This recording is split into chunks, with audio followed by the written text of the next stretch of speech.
So I just want to show you guys how to do an e-fan conversion on any of the 99 to 02 or any of the 99 to 01 GMC or Silverado pickup trucks that ran the clutch fan. You can do this with any of the 4.8s, 5.3s, or even the 4.6s that had the any of those that had the clutch fan originally. So all I did was I came in here and I took my little trusty hammer and I tapped the clutch fan, removed it, and on the radiator bolts, you just take these two bolts off,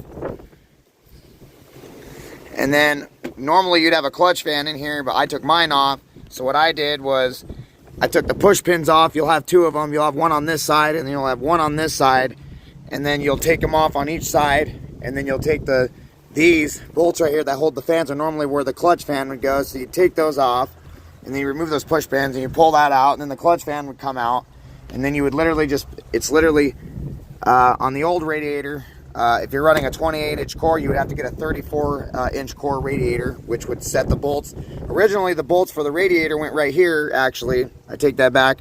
And then the bolts, you can kind of see it, for the original fan shroud went right here. So the fan shroud was right here. I took that off, and then I went to the Ace Hardware store, and then I went and got the bolts, and then just a standard size washer. It was the exact thread pitch. What I did to do that was I took this right here. What I did to get the thread pitch was I took this right here. To get the thread pitch, I took it in and got it exact matching bolt. I took and matched it and got this one with this bolt to match the thread pitch for the fan clutch, or excuse me, not for the fan radiator, or for the e-fan. For the e-fan I matched the thread. I used this bolt to match the threads for the e-fans. I use this bolt to match the thread to get the bolts for the e-fans for this one, and then I got that one done, and then now we got the e-fans installed. But all you really have to do is you have to get the bolt wear, disconnect your transmission cooler lines down there. You got to disconnect those. You have an overflow hose for your coolant reservoir. You disconnect that from the radiator. I'll scroll on so you can see. I'll point to it. You got to disconnect your line for your throttle body.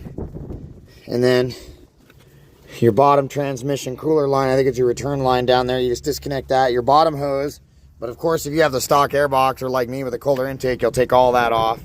Remove all that. And then you got to take your PCM cover off, because then you have to pin some things into the computer.